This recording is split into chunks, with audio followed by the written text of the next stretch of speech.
Yes ಷಟ್ ಸಪತ್ನಾನ್ ವಿಜಿಗೀಷಮಾಣಃ ಗೃಹೇಶು ನಿರ್ವಿದ್ಯ ಯತೇತ ಪೂರ್ವಂ ಯುಧ್ಯೇತ ದುರ್ಗಾಶ್ರಿತ ಊರ್ಜಿತಾರೀನ್ ಕ್ಷೀಣೇಶು ಕಾಮಂ ವಿಚರೇದ್ ವಿಪಶ್ಚಿತ್.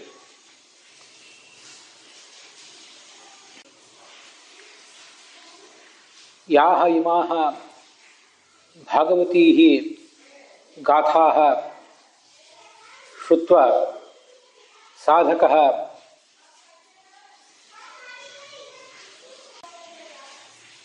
ನಿತರಾಂ ನಿರ್ವಿದ್ಯತೆ ಅಮೃತತ್ವಾಯ ಚ ಕಲ್ಪತೆ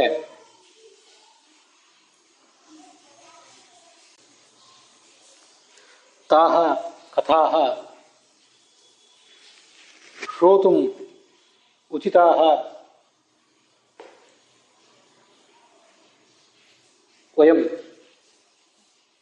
ಅವಧೂತ ಶಿಖಾಮಣಿನಾ ವಿಷ್ಣುತೀರ್ಥೇನ ಸಂಗೃಹೀತಾನ್ ಭಾಗವತಸ್ಯೈವ ಶ್ಲೋಕಾನ್ ಶೃಣವಾಮ ತಾವತ್. ಯೋಯಂ ಮೂಢಃ ಜೀವಃ ಪ್ರಮಾದ್ಯತೆ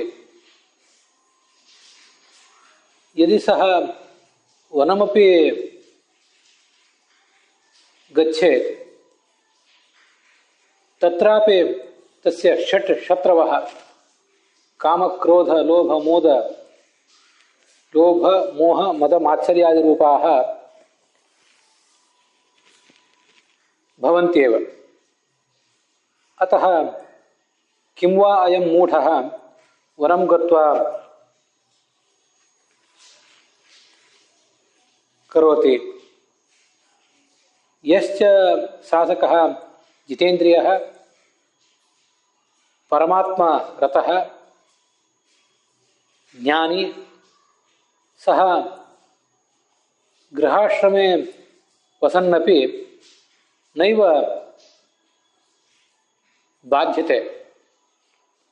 ಗೃಹಾಶ್ರಮಃ ತಸ್ಯ ಸಾಧಕಸ್ಯ ಕಿಂ ಅವಧ್ಯಂ ಕುರ್ಯಾತ್ ನ ಕಿಮಪಿ. ಅತಃ ವನೇ ವಾ ಸ್ಯಾತ್ ಗೃಹೇ ವಾ ಸ್ಯಾತ್. ಜಿತೇಂದ್ರಿಯತ್ವಂ ತು ಸರ್ವೈರಪಿ ಸಾಧಕೈಃ ಸಂಪಾದ್ಯೇತ ಏವ.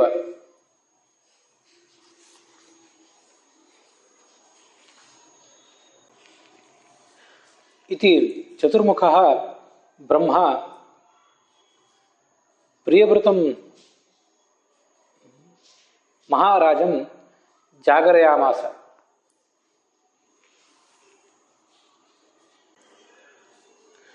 ಯಥೋಕ್ತಂ ಭಾಗವತ ತಾತ್ಪರ್ಯಕಾರೇಣ ಸತ್ಯಸಂಹಿತಾಯಾಃ ಶ್ಲೋಕಮೇಕಂ ಉದ್ಧರತ.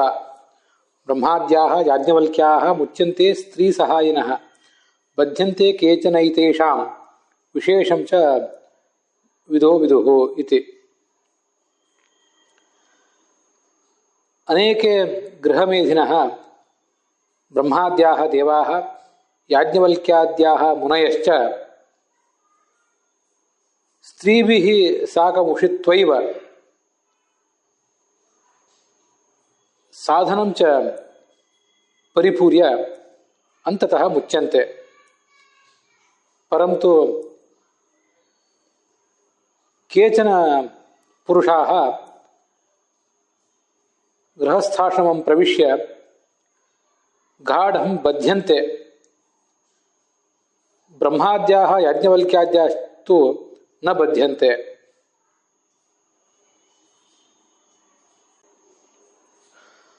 ಸಾಧಕರು ಅನೇಕ ಬಗೆಯವರಾಗಿದ್ದಾರೆ. ಎಲ್ರಿಗೂ ಕೂಡ ಒಂದೇ ಥರದ ಮುಕ್ತಿ ಅಲ್ಲ. ಎಲ್ಲರೂ ಸನ್ಯಾಸವನ್ನು ಸ್ವೀಕಾರ ಮಾಡಬೇಕಾಗಿಯೂ ಇಲ್ಲ. ಭಾಗವತ ತಾತ್ಪರ್ಯದಲ್ಲಿ ಆ ಥರ ಹೇಳಿದ್ದಾರೆ. ಚತುರ್ಮುಖ ಮೊದಲಾದ ದೇವತೆಗಳು, ಯಾಜ್ಞವಲ್ಕ್ಯ ಮೊದಲಾದ ಋಷಿಗಳು ಗೃಹಸ್ಥಾಶ್ರಮದಲ್ಲಿ ಇದ್ದೇ ಮುಕ್ತಿಯನ್ನು ಪಡಿತಾರೆ. ಪ್ರಾಯ ಸಕಲ ದೇವತೆಗಳು ಕೂಡ ಗೃಹಸ್ಥರೇ. ಕೆಲವರು ಮುನಿಗಳು, ಯೋಗಿಗಳು ಮಾತ್ರ ಸನ್ಯಾಸಿಗಳು. ಗೃಹಸ್ಥಾಶ್ರಮದಿಂದ ಅಂಥವ್ರಿಗೇನೂ ಬಾಧಕ ಆಗೋದಿಲ್ಲ. ಬ್ರಹ್ಮ, ಯಾಜ್ಞವಲ್ಕ್ಯ ಮೊದಲಾದವರಿಗೆ, ಪ್ರಿಯವೃತ ಮೊದಲಾದವರಿಗೆ. ಕೆಲವರು ಸಂಸಾರಕ್ಕೆ ಇಳಿದ್ರೆ ಅಲ್ಲಿ ಬಂಧನಕ್ಕೆ ಗುರಿಯಾಗಿಬಿಡ್ತಾರೆ. ಅಂಥವರು ದುರ್ಗತಿಗೆ ಹೋಗುವವರಿದ್ರೆ ಅಥವಾ ನಿತ್ಯ ಸಂಸಾರಿಗಳೇ ಆಗಿದ್ರೆ ಅವರಿಗೆ ಬೇರೆ ಮಾರ್ಗವಿಲ್ಲ. ಸಾತ್ವಿಕರಾಗಿದ್ದರೆ ಅಂಥವರನ್ನು ಕೂಡ ಆ ಸಂಸಾರ ಅಥವಾ ಗೃಹಸ್ಥಾಶ್ರಮ ಎಂಬ ಸಾಗರದಿಂದ ಭಗವಂತ ಮೇಲೆತ್ತಾನೆ. ವಿಹಿತೋ ಯಸ್ಯ ಯೋ ಧರ್ಮ ವಿಷ್ಣುನಾ ಪ್ರಭವಿಷ್ಣುನಾ ತೇನ ಮುಕ್ತಿರ್ಭವೇತ್ ತಸ್ಯ ತಂ ಗುರುರ್ವೇದ ಸರ್ವವಿತ್. ಇದು ಕೂಡ ಭಾಗವತ ತಾತ್ಪರ್ಯದ ಮಾತೆ. ಒಬ್ಬೊಬ್ಬರಿಗೆ ಒಂದೊಂದು ಥರದ ಧರ್ಮವನ್ನು ಭಗವಂತ ಹೇಳಿಕೊಟ್ಟಿದ್ದಾನೆ. ಆ ಧರ್ಮವನ್ನು ಗೃಹಸ್ಥಾಶ್ರಮ ಕೆಲವರಿಗೆ, ಸನ್ಯಾಸಾಶ್ರಮ ಕೆಲವರಿಗೆ ಹೀಗೆ. ಅದರಿಂದಲೇ ಅವರಿಗೆ ಮುಕ್ತಿ. ಅದು ನಮ್ಮಂಥವ್ರಿಗೆ ಗೊತ್ತಾಗೋದು ಹೇಗೆ ಅಂದರೆ, ತಮ್ಮ ಗುರುರ್ವೇದ ಸರ್ವವಿತ್, ಸರ್ವಜ್ಞನಾದಂಥ, ನಮ್ಮ ಸ್ವರೂಪವನ್ನು ಬಲ್ಲಂತಹ, ಸರ್ವಜ್ಞನಾದ್ದರಿಂದ ನಮ್ಮ ಸ್ವರೂಪವನ್ನೂ ಬಲ್ಲಂತಹ, ಸ್ವರೂಪವನ್ನು ಉದ್ಧರಿಸತಕ್ಕಂಥ ಗುರುವೇ ಅದನ್ನು ತಿಳಿತಾನೆ. ಅವನು ಒಮ್ಮೆ ಅದನ್ನು ತಿಳಿಸ್ತಾನೆ. ಅಲ್ಲಿಯವರೆಗೆ ಇಂಥ ಅನೇಕ ಗೊಂದಲಗಳು ತಪ್ಪಿದ್ದಲ್ಲ ಅಂತ ಅದರ ತಾತ್ಪರ್ಯ.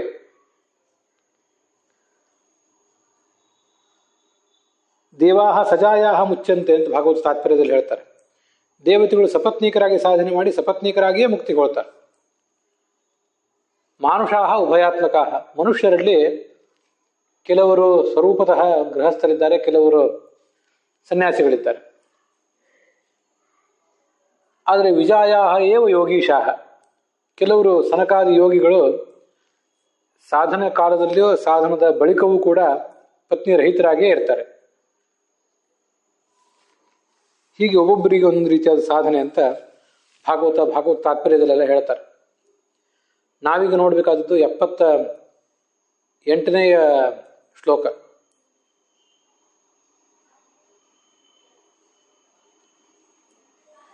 ಕಾಮಕ್ರೋಧಾದಿಗಳನ್ನು ಗೆಲ್ಲಬೇಕಾಗಿದೆ ನಮಗೆ. ಆ ಕಾಮಕ್ರೋಧಾದಿಗಳನ್ನು ಗೆಲ್ಲುವುದಕ್ಕೆ ಅದನ್ನು ಬಿಟ್ಟು ಓಡಿ ಹೋಗುವುದು ಪರಿಹಾರ ಉಪಾಯ ಅಲ್ಲ. ಅಲ್ಲೇ ಇದ್ದು ಬಂದು ಒದಗುವಂತಹ ವಿಷಯ ಭೋಗಗಳನ್ನು ಇದಿಷ್ಟೇ ಸಾಕು ಅಂತ ತೃಪ್ತಿ ಹೊಂದಿ ಅವುಗಳಲ್ಲಿ ಸಾರ ಇಲ್ಲ ಅನ್ನೋದನ್ನು ಮನಗಾಣಬೇಕು, ಅನುಭವಿಸಿ ಮನಗಾಣಬೇಕು. ಆಗ ನಮ್ಮ ಮನಸ್ಸು, ಇಂದ್ರಿಯಗಳು ಇವುಗಳ ಮೇಲೆಲ್ಲ ಒಂದು ಹಿಡಿತ ಬರ್ತದೆ ನಮಗೆ. ಗೃಹೇಶು ನಿರ್ವಿದ್ಯ, ಆಗ ವೈರಾಗ್ಯ ಬಂದು ಯಥೇತ ಪೂರ್ವಂ. ಆ ಗೃಹಸ್ಥಾಶ್ರಮ ಎನ್ನುವುದೊಂದು ಕೋಟೆ ಅಂತ ಹೇಳ್ತಾನೆ ಚತುರ್ಮುಖ ಬ್ರಹ್ಮ ಈ ಪ್ರಿಯವೃತ ರಾಜನಿಗೆ. ಯುದ್ಧೇತ ದುರ್ಗಾಶ್ರಿತ ಊರ್ಜಿತಾರೇನ್. ಗೃಹಸ್ಥಾಶ್ರಮ ಎಂಬ ಕೋಟೆಯೊಳಗಡೆ ಇದ್ದೇ ಆ ಕಾಮಕ್ರೋಧ ಮೊದಲಾದ ಶತ್ರುಗಳಿದ್ದಾರಲ್ಲ ಅವರನ್ನ ನಾವು ಎದುರಿಸ್ಬೇಕು. ಮುಂದೆ ಕಾಮ ಕ್ರೋಧಗಳೆಲ್ಲ ಪೂರ್ಣವಾಗಿ ಬಲಹೀನರಾದ ಮೇಲೆ ಸನ್ಯಾಸಾಶ್ರಮವನ್ನು ಬೇಕಾದರೂ ತಗೊಳ್ಬಹುದು.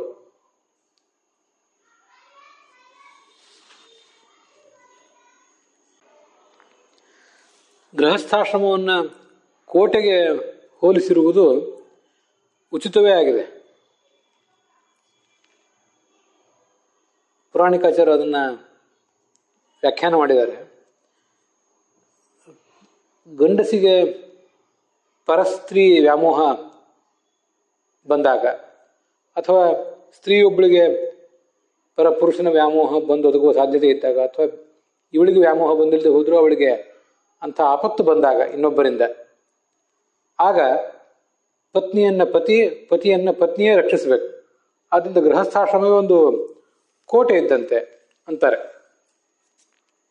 ಅದರೊಳಗಿದ್ದು ಅದನ್ನು ನಾವು ಸೋಲಿಸಬೇಕು ಅಂತಾರೆ. ಇದನ್ನೇ ಪುರಂದರದಾಸರು ಈಸಬೇಕು ಇದ್ದು ಜಯಿಸಬೇಕು ಅಂತ. ಈ ಹೇಸಿಗೆ ಸಂಸಾರದಲ್ಲಿ ಆಶಾಲೇಷ ಮಾಡದಂತೆ. ಸಂಸಾರ ಅಂತ ಅನ್ನೋದು ಸುಖವನ್ನು ಒಳಗೊಂಡದ್ದು ಹೌದು, ಆದರೂ ದುಃಖವೂ ಇರೋದ್ರಿಂದ ಇದೊಂದು ಹೇಸಿಗೆ. ಈ ಹೇಸಿಗೆ ಸಂಸಾರದಲ್ಲಿ ಈಸಬೇಕಾಗಿದೆ, ನಾವು ಜಯಿಸಬೇಕಾಗಿದೆ. ಬಹಳ ಆಸೆ ಮಾಡದಂತೆ, ಏನು ಬಂದಿದೆಯೋ ಅದನ್ನ ಉಂಡು. ಇದಕ್ಕೊಂದು ಹೀಗೆ ವಿಶ್ಲೇಷಣೆ ನಾವು ಮಾಡಬಹುದು. ದುಃಖ ಬಂದಾಗ ಆ ದುಃಖವನ್ನು ಪರಿಹಾರ ಮಾಡಿಕೊಳ್ಳಿಕ್ಕೆ ಸಾಧ್ಯ ಇಲ್ಲ ಅಂತ ತಿಳಿದು ನಾವು ಉಂಡೇ ಉಣ್ತೇವೆ. ನಮಗೆಲ್ಲಿಗೂ ಇದು ಗೊತ್ತಿದೆ. ದುಃಖವನ್ನು ತಪ್ಪಿಸ್ಕೊಳ್ಳಿಕ್ಕೆ ಅಂತ ಪ್ರಯತ್ನ ಪಟ್ಟರೂ ಕೂಡ ನಮ್ಮ ಪ್ರಯತ್ನ ಸಫಲ ಆಗೋದಿಲ್ಲ. ಹಾಗೆ ದುಃಖವನ್ನು ಹೇಗೆ ಅನುಭವಿಸಲೇಬೇಕು, ಇದು ನಮ್ಮ ಪ್ರಾರಬ್ಧ ಕರ್ಮ ಅಂತ. ಕೆಲವು ಬಗೆಯ ಸಾಧಕರು ಸುಖವನ್ನು ಕೂಡ ಅದೊಂದು ಪ್ರಾರಬ್ಧ ಕರ್ಮ ಅಂತ ಅನುಭವಿಸಲೇಬೇಕಾಗ್ತದೆ. ಅದರ ಮೂಲಕನೇ ವೈರಾಗ್ಯ ತಾಳ್ಬೇಕಾಗ್ತದೆ.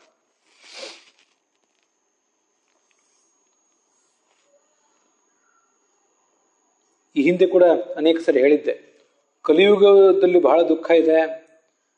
ಇಲ್ಲಿ ಕಾಮ, ಕ್ರೋಧ ಮೊದಲಾದ ಶತ್ರುಗಳ ಉಪಟಳ ಹೆಚ್ಚು. ಗೃಹಸ್ಥಾಶ್ರಮದ ಒಳಗಿದ್ರೂ ಕೂಡ ಅಲ್ಲಿ ಮನುಷ್ಯ ಸುರಕ್ಷಿತ ಅಲ್ಲ ಅಂತ ಏನಾದರೂ ಅನಿಸಿದ್ರೆ, ಇದು ನಾವು ನೋಡ್ತಾ ಇರುವಂತಹ ಮೊದಲನೇ ಕಲಿಯುಗ ಏನೂ ಅಲ್ಲ. 354ನೇ ಕಲಿಯುಗ ಇದು. ನಾವು ಸೃಷ್ಟಿಗೆ ಬಂದ ಮೇಲೆ ಅನೇಕ ಬಾರಿ ಕೃತಯುಗವನ್ನು ನೋಡಿದ್ದೇವೆ, ತ್ರೇತಾಯುಗ ನೋಡಿದ್ದೇವೆ, ಕಲಿಯುಗನೂ ನೋಡಿದ್ದೇವೆ. ಅನೇಕ ಥರದ ಏಳು ಬೀಳುಗಳನ್ನು ಅನುಭವಿಸ್ತಾನೆ ಇದ್ದೇವೆ. ಹಾವು ಸಿಕ್ಕಾಗ ಕಚ್ಚಿಸಿಕೊಂಡು ಕೆಳಗೆ ಬಿದ್ದಿದ್ದೇವೆ, ಏಣಿ ಸಿಕ್ಕಾಗ ಮತ್ತೆ ಮೇಲೆ ಹೋಗಿದ್ದೇವೆ.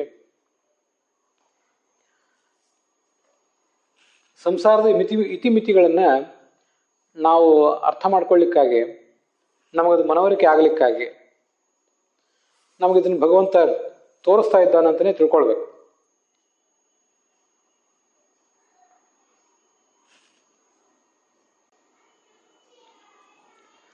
ನಾನು ಅನೇಕ ಬಾರಿ ಅನ್ಕೊಂಡದ್ದಿದೆ, ನಾವು ಇದನ್ನು ಕೇಳ್ತೇವೆ, ಈ ಎಲ್ಲ ವಿಷಯಗಳನ್ನು, ವೈರಾಗ್ಯ ಪ್ರಕರಣ ಮೊದಲಾದವುಗಳನ್ನು ಕೇಳ್ತೇವೆ. ಪ್ರಸಂಗ ಬಂದಾಗ ಪ್ರವಚನ ರೂಪದಲ್ಲಿ ಹೇಳ್ತೇವೆ ಕೂಡ. ಹೇಳುವಾಗಲೂ ಕೂಡ ಅನೇಕ ವಿಷಯಗಳ ಕುರಿತಾದಂತಹ ಅನುಭವ ನಮಗಿದ್ದರೆ ಆವಾಗಲೇ ಅಲ್ಲಿ ಬಂದಿರುವಂತಹ ಸುಖದ ವರ್ಣನೆಯನ್ನು ಮಾಡಬಹುದು, ದುಃಖದ ವರ್ಣನವನ್ನು ಕೂಡ ಮಾಡಬಹುದು.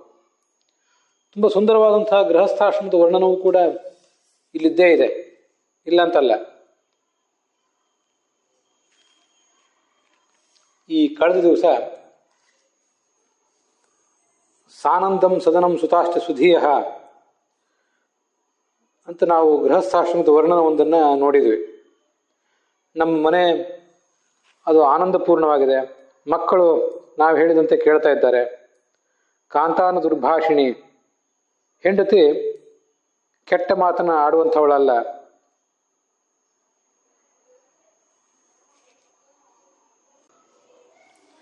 ಸಜ್ಜನರಾದಂಥ ಮಿತ್ರರಿದ್ದಾರೆ,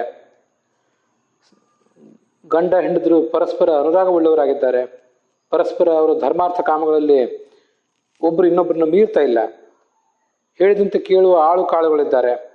ಪ್ರತಿನಿತ್ಯ ಆತಿಥ್ಯ ನಡೀತಿದೆ, ಶಿವಪೂಜನ ಇದೆ, ಒಳ್ಳೆಯ ಭೋಗ ಭಾಗ್ಯಗಳಿವೆ, ಸಜ್ಜನದ ಸಮಾಗಮ ಇದೆ.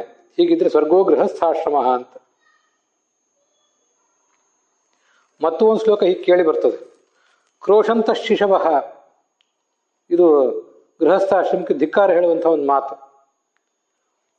ಮಕ್ಕಳು ರಚ್ಚೆ ಹಿಡಿದು ಅಳ್ತಾ ಇದ್ದಾರೆ. ಸವಾರಿ ಸದನಂ, ಮನೆಯೊಳಗೆ ಎಲ್ಲಿ ನೋಡಿದಲ್ಲಿ ನೀರು ಚೆಲ್ಲಿದೆ. ಆ ನೀರು ಬಿದ್ದದ್ದು ಕಾಣದೆ ಎಲ್ಲಿ ಕಾಲು ಜಾರಿ ಬೀಳ್ತೀವೋ ಗೊತ್ತಿಲ್ಲ. ಪಂಕಾವೃತಂ ಚ ಅಂಗಣಂ, ಮನೆಯ ಉಸಾಬರಿ ಬೇಡ ಅಂತ ಹೊರಗೆ ಬಂದರೆ ಅಂಗಳದಲ್ಲೆಲ್ಲ ಕೆಸರು. ಶಯ್ಯ ದಂಶವತಿ, ಹಾಸಿಗೆಯಲ್ಲಿ ತಗಣೆ ಮತ್ತೆ ಸೊಳ್ಳೆಗಳು. ರೂಕ್ಷ ಮಶನಂ, ತುಪ್ಪ ಎಣ್ಣೆ ಮೊದಲಾದ ಯಾವುದೇ ಸ್ನೇಹವಿಲ್ಲದ ಒಣ ಭೋಜನ. ಧೂಮೇನ ಪೂರ್ಣಂ ಗೃಹಂ, ಮನೆಯೊಳಗೆ ಕಾಲಿಟ್ರೆ ಎಲ್ಲ ಕಡೆ ಹೊಗೆ. ಭಾರ್ಯ ನಿಷ್ಠುರ ಭಾಷಿಣಿ, ಕೆಟ್ಟ ಮಾತನಾಡ್ತಾ ಇದ್ದಾಳೆ ಹೆಂಡತಿ. ಪ್ರಭುರಪಿ ಕ್ರೋಧೇನ ಪೂರ್ಣಸ್ತದ, ನಮ್ಮ ಮೇಲಿನ ಅಧಿಕಾರಿ ಅಥವಾ ರಾಜ, ನಮ್ಮ ಮಾಲೀಕ ಯಾವಾಗಲೂ ಕೋಪದಿಂದ ಉರಿತಾ ಇದ್ದಾನೆ. ಅವನ ಕೋಪದ ಬೇಗೆಯನ್ನು ತಾಳ್ಕೊಳ್ಳೋದು ಕಷ್ಟ. ಸ್ನಾನಂ ಶೀತಲವಾರಿಣ, ಮನೆಗೆ ಬಂದರೆ ಒಳ್ಳೆಯ ಸುಖವಾದ ಸ್ನಾನ ಮಾಡ್ತೀನಿ ಅಂದರೆ ಬಿಸಿ ನೀರಿಲ್ಲ, ತಂಪಾದ ನೀರು. ಹೀಗೆ ಇದು ಒಂದು ಗೃಹಸ್ಥಾಶ್ರಮದ ಚಿತ್ರವೇ. ಹೊರಗೆ ಉದ್ಯೋಗ ವ್ಯವಹಾರ ನೋಡ್ಲಿಕ್ಕೆ ಹೋದಾಗ ಅಲ್ಲಿ ಒಂಥರದ ತೊಂದರೆ, ಮನೆಗೆ ಇಲ್ಲಿ ಬಂದರೆ ಇಲ್ಲೊಂದು ಥರದ ತೊಂದರೆ. ದಿಗ್ ಗೃಹಸ್ಥಾಶ್ರಮ ಅಂತ, ಗೃಹಸ್ಥಾಶ್ರಮಕ್ಕೆ ಧಿಕ್ಕಾರ ಇರಲಿ ಅಂತ ಹೀಗೆಲ್ಲ ಕೇಳಿ ಬರ್ತದೆ. ಸುಭಿಕ್ಷಂ ಕೃಷಕೇ ನಿತ್ಯಂ ನಿತ್ಯಂ ಸುಖ ಮರೋಗಿಣಿ, ಕೃಷಿಕನ ಮನೆಯಲ್ಲಿ ನಿತ್ಯ ಸುಭಿಕ್ಷ ಅಂತೆ. ರೋಗ ಇಲ್ಲದೇ ಇರುವಂಥ ಮನೆಯಲ್ಲಿ ನಿತ್ಯ ಸುಖ. ಭಾರ್ಯಾ ಭರ್ತು ಪ್ರಿಯಾಯಸ್ಯ ತಸ್ಯ ನಿತ್ಯೋತ್ಸವಂ ಗೃಹಂ, ಎಲ್ಲಿ ಪ್ರಿಯಳಾದ ಹೆಂಡತಿ ಇದ್ದಾಳೋ ಅದು ಆ ಮನೆಯಲ್ಲಿ ನಿತ್ಯ ಉತ್ಸವ. ಹೆಂಡತಿಯೊಬ್ಬಳು ಮನೆಯೊಳಗಿದ್ದರೆ ಹುಣ್ಣಿಮೆ ಹೋಳಿಗೆ ದೀಪ ಅಂತ ವರಕವಿಗಳು ಹಾಡಿದ್ದ ಇದನ್ನೇ.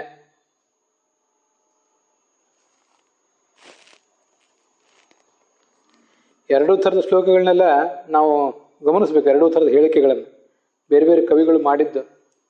ಒಂದು ಮನೆ ಹೀಗಿರ್ತದೆ, ಒಂದು ಮನೆ ಹಾಗಿರ್ತದೆ. ಅದನ್ನು ಕಂಡೇ ವೈರಾಗ್ಯವನ್ನು ಪಡ್ಕೋಬೇಕು. ನಾವು ನೋಡುವಾಗ ನಮ್ಮ ಎದುರಿಗೆ ಒಂದು ಮನೆ ಹೀಗೆ, ಇನ್ನೊಂದು ಮನೆ ಹಾಗೆ. ನಮ್ಮದೇ ಹಿಂದಿನ ಜೀವನದಲ್ಲಿ ಒಂದು ಥರ, ಈಗಿನ ಜೀವನದಲ್ಲಿ ಇನ್ನೊಂದು ಥರ.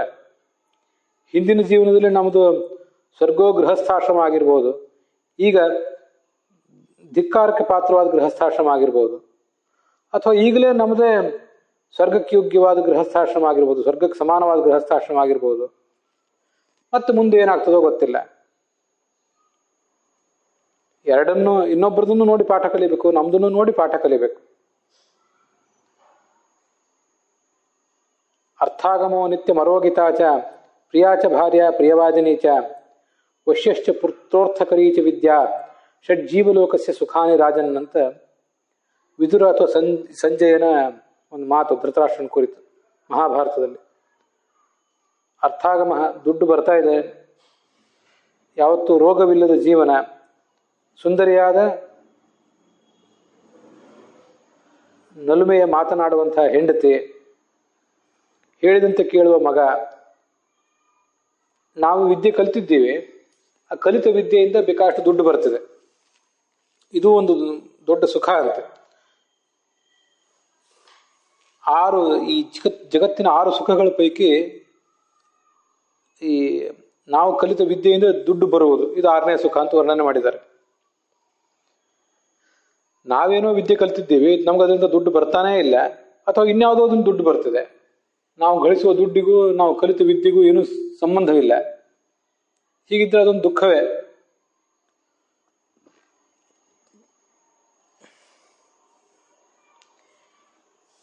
ಇದನ್ನು ಗಮನಿಸಬೇಕು, ಇಂಥ ಪರಿಸ್ಥಿತಿಯನ್ನು. ಯಸ್ಯ ಭಾರ್ಯ ಶುಚಿರ್ದಕ್ಷ ಭರ್ತಾರ ಮನುಗಾಮಿನಿ ನಿತ್ಯಂ ಮಧುರ ವಕ್ತ್ರೀಚ ಸಾರಮ ನರಮ ರಮ. ಹೆಂಡತಿ ಅಂತರಂಗದಲ್ಲಿ ಬಹಿರಂಗದಲ್ಲಿ ಶುದ್ಧಳಾಗಿದ್ದಾಳೆ, ದಕ್ಷಳು, ಕಾರ್ಯದಲ್ಲಿ ಸಮರ್ಥಳು, ಗಂಡನನ್ನ ಅನುಸರಿಸಿಕೊಂಡಿದ್ದಾಳೆ. ನಿತ್ಯಂ ಮಧುರ ವಕ್ತ್ರೀಚ, ಯಾವತ್ತು ಮಧುರವಾದ ಮಾತನಾಡ್ತಾಳೆ. ಅವಳೇ ಲಕ್ಷ್ಮೀದೇವಿ. ನ ರಮಾ ರಮಾ, ಅಲ್ಲೆಲ್ಲೋ ಕ್ಷೀರಸಾಗರದಲ್ಲಿ ನಾರಾಯಣನ ಪತ್ನಿ ಅಂತ ಲಕ್ಷ್ಮಿ ಇದ್ದಾಳಂತೆ. ಅವಳು ನೋಡಿದವರು ಯಾರು? ಇಲ್ಲಂತೂ ನಮ್ಮ ಮನೆಯೊಳಗೆ ಲಕ್ಷ್ಮಿ ಇದ್ದಾಳೆ ನೋಡಿ ಅಂತಾರೆ.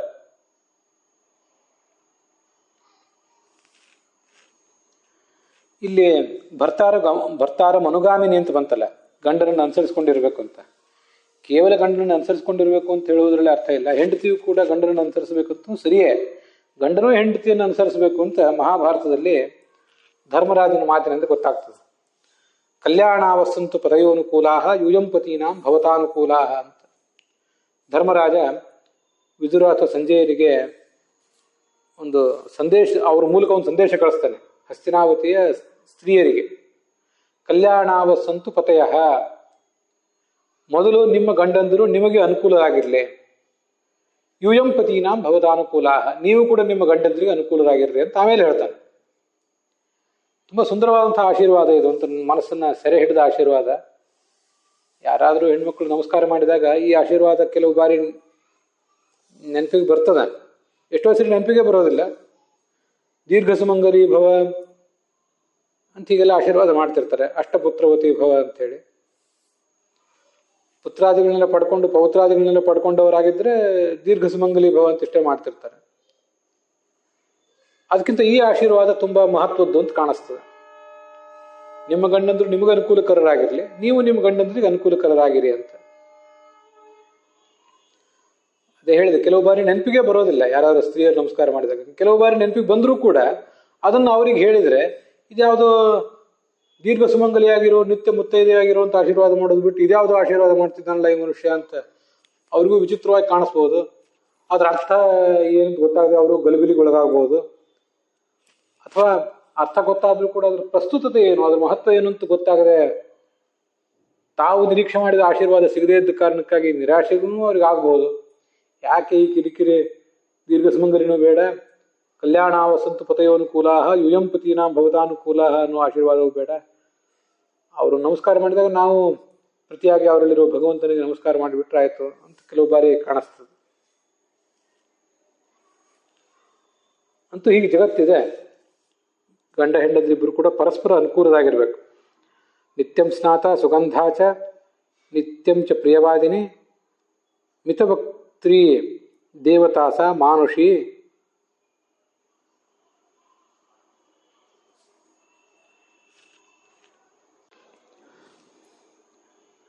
ದೇವತಾಸ ನ ಮಾನುಷಿ. ತುಂಬ ಸುಂದರವಾದ ಮಾತಿದೆ. ನಿತ್ಯಂ ಸ್ನಾತ, ಅಂತರಂಗದಲ್ಲೂ ಬಹಿರಂಗದಲ್ಲೂ ಸ್ನಾನ ಮಾಡಿದ್ದಾಳೆ.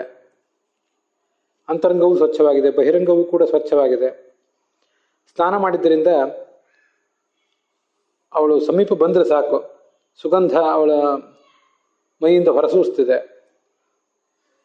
ಸಾಲದಕ್ಕೆ ಮಲ್ಲಿಗೆ ಮಾಲೆ ಮೊದಲಾದವುಗಳನ್ನು ಕೂಡ ತೊಟ್ಕೊಂಡಿದ್ದಾಳೆ. ನಿತ್ಯಂಚ ಪ್ರಿಯವಾದಿನಿ, ಗಂಡನಿಗೂ ಉಳಿದವರೆಲ್ಲರಿಗೂ ಕೂಡ ಪ್ರಿಯವಾದ ಮಾತನ್ನಾಡ್ತಾಳೆ. ಮಿತವಕ್ತ್ರಿ, ಬಹಳ ಮಾತಾಡೋದಿಲ್ಲ, ಕಡಿಮೆ ಮಾತಾಡ್ತಾಳೆ. ಅವಳು ದೇವತೆನೇ ಅಂತ ಸ್ತ್ರೀ, ಅಥವಾ ದೇವತಾ ಸನ್ನಿಧಾನಕ್ಕೆ ಪಾತ್ರಳಾದವಳು ಅಂತ ಅರ್ಥ. ನಮ್ಮ ಮಾನುಷಿ, ಕೇವಲ ಮನುಷ್ಯರಿಂದ ಇದೆಲ್ಲ ಆಗುವಂಥದ್ದಲ್ಲ ಅಂತಾರೆ.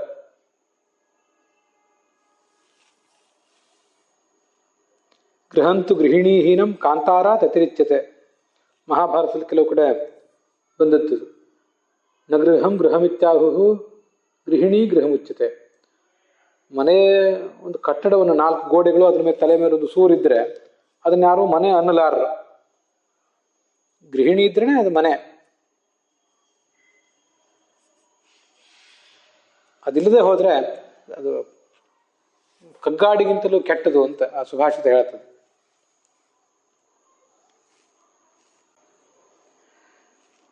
ಗೃಹಸ್ಥಾಶ್ರಮವನ್ನು ನೆನಪಿಸ್ಕೊಳ್ಳುವಾಗ ಇನ್ನೂ ಒಂದು ಶ್ಲೋಕವು ನೆನಪಿಗೆ ಬರ್ತದೆ.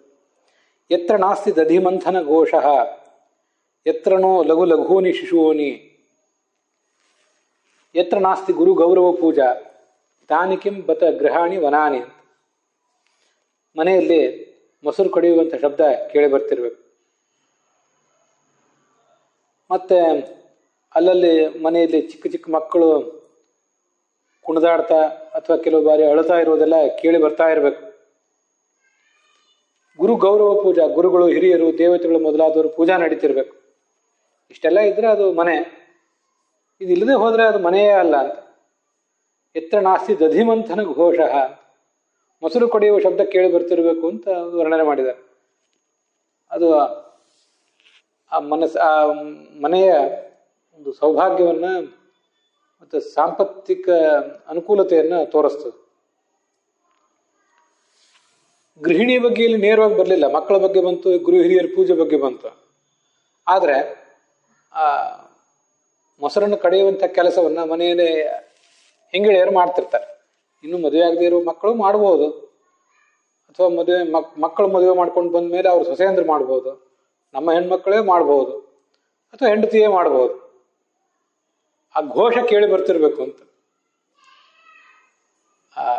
ಉದ್ದವಾದ ಕೋಲು, ಒಂದು ಕಡೆಗೋಲು, ಅದಕ್ಕೊಂದಿಷ್ಟು ಹಗ್ಗ, ಅದನ್ನು ಮೊಸರಿನ ದೊಡ್ಡ ಪಾತ್ರದಲ್ಲಿಟ್ಟು ಕಡೆಯುವಂತಹ ಶಬ್ದ ಕೇಳಿ ಬರ್ತಿರ್ಬೇಕು.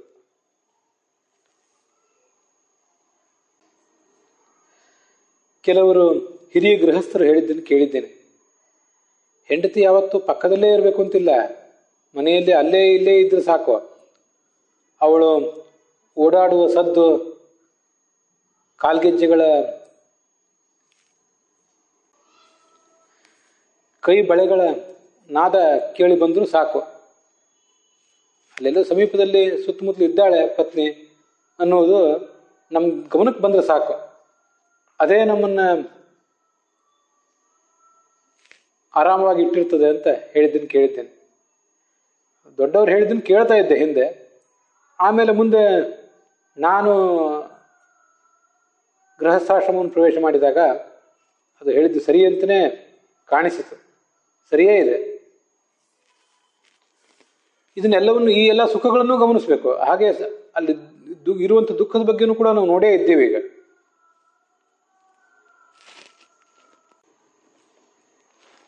ಸವೈ ನ ರೇಮೆ ಸವೈ ನೈವ ರೇಮೆ ತಸ್ಮಾದೇಕಾಕಿ ನರಮತೆ ಸದ್ವಿತೀಯ ಮೈಕ್ಷತ ಸ ಇಮಮೇವ ಆತ್ಮಾನಂ ದ್ವೇಧ ಅಪಾತಯತ ತತ್ ಪತಿಶ್ಚ ಪತ್ನೀಚ ಅಂತ ಪತ್ನೀಚ ಅಭಾವತಾಮ್ ಅಂತ ಬೃಹದಾರಣ್ಯಕ ಉಪನಿಷತ್ತಿನಲ್ಲಿ ವರ್ಣನೆ ಮಾಡ್ತಾರೆ. ಪಾತನಾತ್ ಪತಿ ಪತ್ನಿತ್ವ ಶಬ್ದ ಏನೋ ರಜಾಯತ ಅಂತ ಬೃಹದಾರಣ್ಯಕ ಭಾಷ್ಯ ಇದೆ. ಚತುರ್ಮುಖ ಬ್ರಹ್ಮ ಒಬ್ಬನೇ ಇದ್ದಂತೆ, ಅವನಿಗೆ ಸುಖವೇ ಆಗಲಿಲ್ಲಂತೆ. ಅವನು ಜೀವಾಭಿಮಾನಿ. ಅವನಿಗೆ ಏನೇನು ಭಾವನೆಗಳು ಮನಸ್ಸಿನಲ್ಲಿ ಮೂಡ್ತಾ ಇರ್ತಾವೋ ಅವು ಈ ಜೀವರ ಮೇಲೆ ಕೂಡ ಮೂಡ್ತಾ ಇರ್ತವೆ. ಆದ್ದರಿಂದ ಅವನು ಏಕಾಂಗಿಯಾಗಿ ಸುಖ ಪಡೀದೇ ಇದ್ದಾಗ ಇವರಿಗೂ ಕೂಡ ಏಕಾಂಗಿಗಳಾಗಿದ್ದಾಗ ಸುಖ ಸಿಗೋದಿಲ್ಲ. ಆದ್ದರಿಂದ ಅವನು ತಾನು ಗೃಹಸ್ಥಾಶ್ರಮ ಸ್ವೀಕಾರ ಮಾಡಿದ. ಸದ್ವಿತೀಯ ಮೈಚ್ಛತ, ಒಬ್ಬರು ನನಗೊಂದು ಜೊತೆ ಬೇಕು ಅಂತ ಆಲೋಚನೆ ಮಾಡಿದ. ತನ್ನ ಶರೀರವನ್ನು ಎರಡು ಮಾಡಿಕೊಂಡು ಅದನ್ನು ಉಬ್ಬಿಸಿಕೊಂಡು ಅದನ್ನು ಮತ್ತೆ ಸೀಳಿದ. ಆಗ ಹುಟ್ಟಿದ್ದು ಸರಸ್ವತಿ. ಆ ಉಬ್ಬಿದ ಶರೀರ ಈ ಇಬ್ಬರು ವ್ಯಕ್ತಿಗಳು ಸೇರಿ ಒಟ್ಟು ನಿಂತ್ಕೊಂಡ್ರೆ, ಒಂದು ಕಡೆ ನಿಂತ್ಕೊಂಡ್ರೆ ಹೇಗೆ ಆಗ್ತದೋ ಹಾಗಾಗಿತ್ತು ಅವನ ಶರೀರ. ಅದು ಮತ್ತೆ ಎರಡಾಗಿ ಸೀಳಿ ಕೆಳಗೆ ಬಿತ್ತು. ಬಿದ್ದುದರಿಂದ ಅವರು ಪತಿ ಪತ್ನಿಗಳಾದರು ಅಂತ. ತುಂಬ ಸುಂದರವಾದ ಮಾತಿದು. ಪತಿ ಅಂದರೆ ಪಾತೀತಿ ಪತಿ ರಕ್ಷಿಸ್ತಾನ, ಆದ್ರಿಂದ ಪತಿಯನ್ನು ನಾವು ಕೇಳಿದ್ದೇವೆ.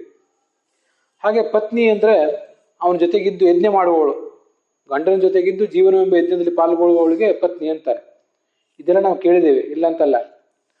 ಪಾತನಾತ್ ಪತಿ ಪತ್ನಿತ್ವ ಶಬ್ದ ಏನೋ ರಜಾಯತ ಅಂತ ಬೃಹದಾರಣ್ಯಕ ಉಪನಿಷತ್ತು ಮತ್ತು ಅದ್ರ ಭಾಷೆ ಹೇಳ್ತದೆ.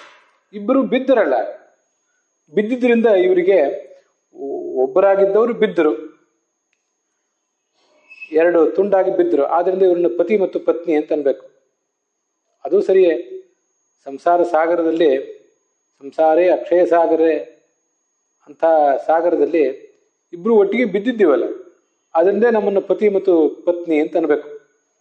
ಪತತೀತಿ ಪತಿ, ಬೀಳ್ತಾನಾದ್ರಿಂದ ಇವನು ಪತಿ, ಅವನ ಜೊತೆಗೆ ಬೀಳುವುದರಿಂದ ಅವಳು ಕೂಡ ಪತ್ನಿ ಅಂತ ಹೀಗೆ ಅದನ್ನ ನೋಡ್ಬೇಕು.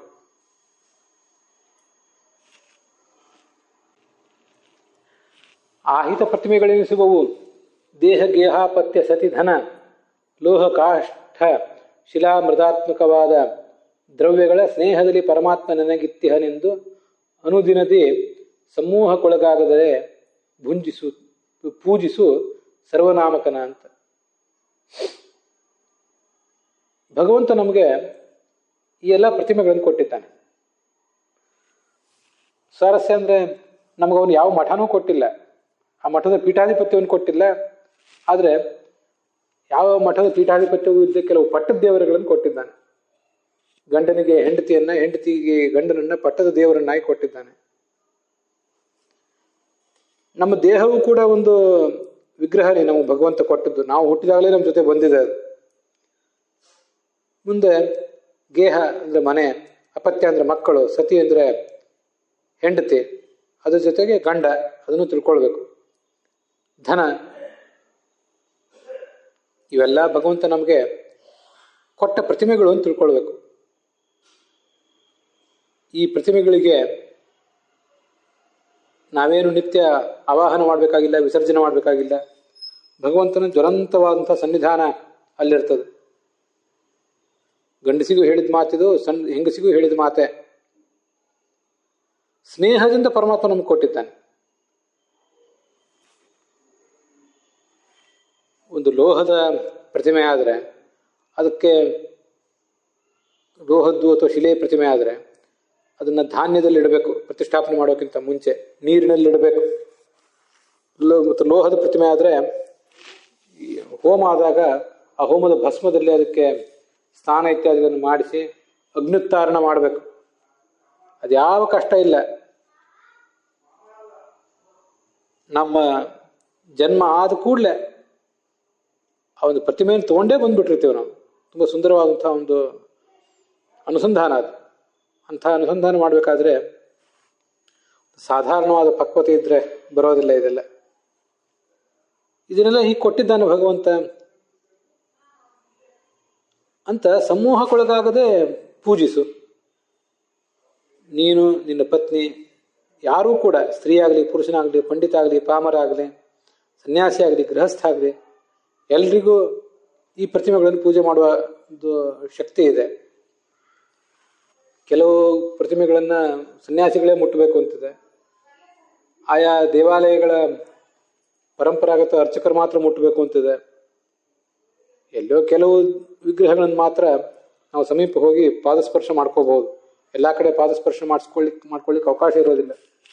ಅಲ್ಲಿ ಹೋದ್ರೆ ಅಲ್ಲಿಂದ ಓಡಿಸಿ ಬಿಡ್ತಾರೆ, ನಡೀರಿ ನಡೀರಿ ಅಂದು ಬಿಡ್ತಾರೆ. ಭಾಳ ಹೊತ್ತು ನಿಲ್ಲಿಕ್ಕೂ ಬಿಡೋದಿಲ್ಲ. ಅಲ್ಲಿ ಜರುಗಿರಿ ಅಂದು ಬಿಡ್ತಾರೆ.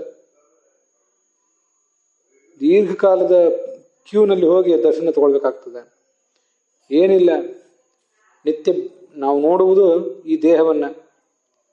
ಹೆಂಡತಿ ಉಳಿದವರೆಲ್ಲ ಆಮೇಲೆ. ನಮ್ಮ ಜೊತೆಗೆ 24 ಗಂಟೆಯೂ, ವಾರದ 7 ದಿನವೂ, ಹುಟ್ಟಿದ ಆರಭ್ಯ ಸಾಯುವವರೆಗೂ ಇರುವಂಥ ಪ್ರತಿಮಾ ಅಂದರೆ ಈ ದೇಹ. ಮತ್ತೆ ನಮ್ಮ ಹೆಂಡತಿ ಅಥವಾ ನಮ್ಮ ಗಂಡ, ಯಾವತ್ತೂ ಈ ಪ್ರತಿಮಾ ನಮ್ಮ ಜೊತೆ ಇರ್ತದೆ. ಸಮೂಹಕ್ಕೊಳಗಾಗೋದು ಬೇಡ, ಯಾವುದೇ ರೀತಿಯಾದ ಭ್ರಮೆ ಬೇಡ ಈ ಜೀವನದಲ್ಲಿ. ಅದೇನೋ ಸುಖವನ್ನು ಸುಗ್ಗಿ ಮಾಡಿ ಹೀರಿ ಕುಡಿದು ಬಿಡ್ತೇನೆ ಅಂತ ನಾನಾ ಥರದ ನಿರೀಕ್ಷೆಗಳು, ಆಕಾಂಕ್ಷೆಗಳು ಜನರಿಗೆ.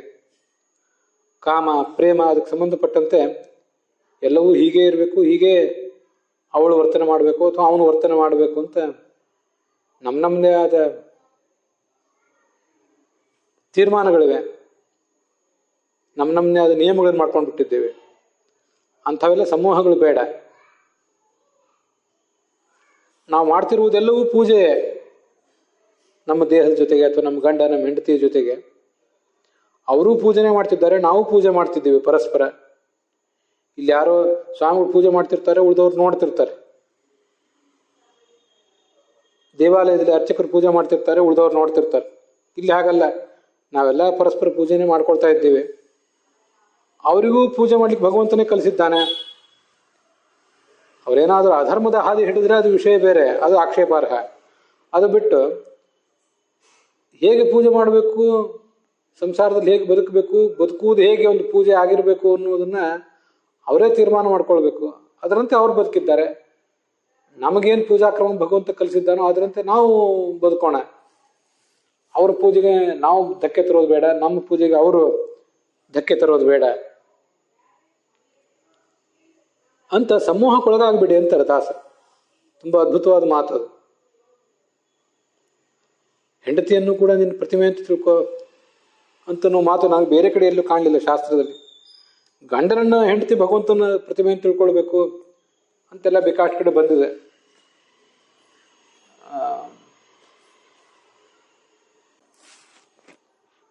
ಹರಿರಸ್ಮಿನ್ ಸ್ಥಿತ ಇತಿ ಸ್ತ್ರೀಣಾಂ ಭರ್ತರಿ ಭಾವನಾ. ನನ್ನ ಗಂಡನಲ್ಲಿ ಹರಿ ಇದ್ದಾನೆ ಅನ್ನೋ ಭಾವನೆ ಸ್ತ್ರೀಗಿರ್ಬೇಕಂತ.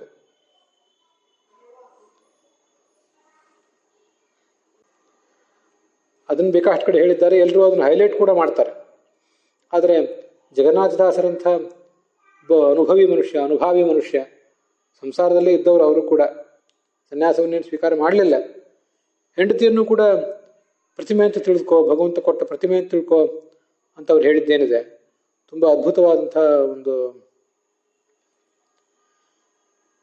ಅನುಸಂಧಾನ ಅಂತ ನಾವು ತಿಳ್ಕೊಳ್ಬೇಕು. ಅವರಿಗೂ ವೈರಾಗ್ಯ ಬಂದೇ ಇತ್ತಲ್ಲ, ಸಂಸಾರದಲ್ಲಿ ಇದ್ರೂ ಕೂಡ ಅವರಿಗೆ ವೈರಾಗ್ಯ ಬಂದೇ ಇತ್ತು.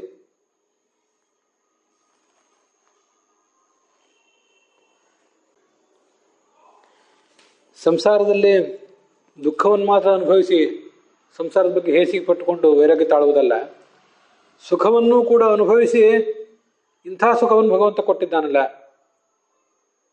ಅಂತ ಅವನ ಕಡೆ ನಮಗೆ ಮನಸ್ಸು ತಿರುಗಬೇಕು. ಕೇವಲ ಸಂಸಾರವನ್ನು ನಿಂದನೆ ಮಾಡ್ತಾ ಕೂತ್ರೆ ಅದರಿಂದ ಬಹಳ ಏನು ಉಪಯೋಗ ಆಗ್ಲಿಕ್ಕಿಲ್ಲ. ಸುಖ ಇರುವುದನ್ನು ಒಪ್ಪೋಣ, ಬಹಳ ಇಲ್ಲದೆ ಇರ್ಬೋದು, ಸ್ವಲ್ಪ ಆದರೂ ಇದ್ದೇ ಇದೆ. ನಮ್ಗೆ ಯಾರಾದರೂ ಒಂದಿಷ್ಟು ಏನಾದರೂ ಹೆಲ್ಪ್ ಮಾಡಿದರೆ ಯಾವ್ದಾದ್ರು ಒಂದು ಕಾರ್ಯದಲ್ಲಿ ಅವರಿಗೊಂದಿಷ್ಟು ನಾವು ಕೃತಜ್ಞತೆಯನ್ನು ಸಲ್ಲಿಸ್ತೇವೆ. ಈ ಸುಖವನ್ನು ನಮಗೆ ಕೊಡುವುದರ ಮೂಲಕ ಒಂದಿಷ್ಟು ಅದ್ಭುತವಾದಂಥ ಹೆಲ್ಪ್ ಭಗವಂತ ನಮಗೆ ಮಾಡಿದ್ದಾನಲ್ಲ, ಅವನನ್ನು ನಾವು ನೆನಪಿಸ್ಕೊಳ್ಳುವುದೇ ನಾವು ಅಧ್ಯಾತ್ಮದ ಮಾರ್ಗದ ಕಡೆಗೆ ತಿರುಗೋದು. ವೈರಾಗ್ಯ ಅಂದ್ರೆ ಅದೇ. ನಮ್ಮದು ಒಣ ವೈರಾಗ್ಯ ಆಗೋದು ಬೇಡ, ಹಸಿಯಾದ ವೈರಾಗ್ಯ, ಭಕ್ತಿ ರಸದಿಂದ ಆರ್ದ್ರವಾದ ಹಸಿಯಾದ ವೈರಾಗ್ಯ ಆಗಬೇಕು. ಇಂಥದನ್ನೆಲ್ಲ ಕೊಟ್ಟಿದ್ದಾನೆ ಭಗವಂತ ಅಂತ ಸುಖದಲ್ಲಿಯೂ ಅವನನ್ನು ಕಾಣುವ ಪ್ರಯತ್ನ ಆಗಬೇಕು.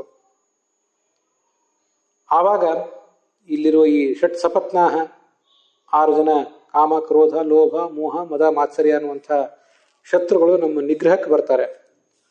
ಅವರನ್ನು ನಾವು ನಿಗ್ರಹಿಸಿಕೊಂಡು ಮುಂದೆ ಬೇಕಾದರೆ ಸಂಸಾರವನ್ನು ಮುಂದುವರಿಸಬಹುದು, ಬೇಡ ಅಂದರೆ ಸನ್ಯಾಸಿ ಆಗಬಹುದು. ನಮ್ಮಂಥವರಿಗೆ ಸಂಸಾರಿಯಾಗಿ ಮುನ್ನಡೆಯುವುದೇ ಲೇಸು ಅಂತ ಕಾಣಿಸ್ತದೆ. ಅದ್ರ ಜೊತೆಗೆ ಈ 78ನೇ ಶ್ಲೋಕ ಇಲ್ಲಿಗೆ ಸಮಾಪ್ತವಾಗಿದೆ.